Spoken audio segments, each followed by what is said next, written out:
Hi friends, Mahanadi சீரியலில் நாளைக்கு என்ன நடக்க போகுதுன்னு பார்க்கலாம். வாங்க வீடியோக்குள்ளே போகலாம். நம்ம சேனல் இன்னும் சப்ஸ்கிரைப் பண்ணாதவங்க சப்ஸ்கிரைப் பண்ணிக்கோங்க. நவீன் வந்து காவேரியை வீட்டுக்கு கூட்டிகிட்டு போய் விடுறதுக்காக வேகமாக கிளம்பிட்டுருக்காரு. அப்போ யமுனா வந்து தடுத்து, என்ன காவேரி கூட ஊர் சுற்றுறீங்களா அப்படி இப்படின்னு கேட்குறப்போ நிவினுக்கு கோவம் வந்துடுது. உண்மையெல்லாம் சொல்லிடுறாரு. ஆமாம், நான் காவேரி கூட்டிகிட்டு வர தான் போகிறேன். ஆனால் நினைக்கிறது வந்து நீ நினைக்கிற மாதிரி இல்லை. காவேரி வந்து ப்ரெக்னெண்ட்டாக இருக்கா. விஜய்க்கு அம்மா போட்டிருக்கு. அதனால தான் ஒர்க் ஷாப்புன்னு சொல்லிட்டு காவேரி கொண்டே நான் அங்கே விட்டுட்டு வந்திருக்கேன். இப்போ அந்த வீட்டிலேருந்து தான் காவேரி கூட்டிகிட்டு போய் உங்கள் வீட்டில் விட போகிறேன் அப்படின்னு சொல்லி ஒரு கோவத்தில் உண்மையெல்லாம் சொல்லிடுறாரு. இதை கேட்ட யமுனா, நீங்கள் சொல்கிறத நான் நம்பணுன்னா நான் உங்கள் கூட வந்து நானும் காவேரி விஜய் மாமாவும் இருக்கிறத பார்த்துட்டு வரேன் அப்படிங்கிறாங்க யமுனா.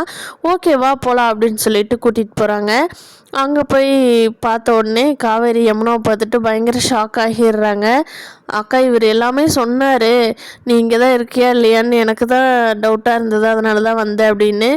விஜய் காவேரி 2 பேருமே நடந்த விஷயங்கள், இது வரைக்கும் நிவின் சப்போர்ட் பண்ணினது எல்லாமே யமுனாவுக்கு புரிய வைக்கிறாங்க.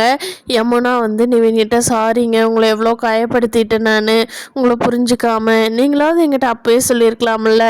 அப்படி இருந்தும் கங்காக்கா சொன்னான், அடியே காவேரி சந்தேகப்படாதேன்னு.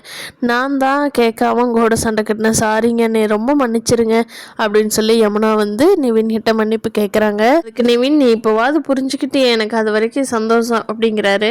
நீ ப்ரெக்னெண்ட்டாக இருக்கையில் உனக்கு குட்டி பாப்பாவா தம்பியான்னு தெரில.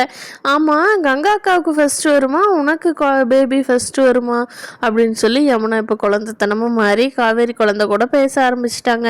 யமுனாவை சீரியல்ல இருந்து மாற்றினது பழைய யமுனா தான் நல்லா இருக்காங்கன்னு யாராரு நினைக்கிறீங்க, இல்லை இந்த யமுனாவே இந்த கேரக்டருக்கு செட் ஆகிட்டாங்கன்னு யாராரு நினைக்கிறீங்க அப்படிங்கிறத கீழே கமெண்ட் பண்ணுங்கள்.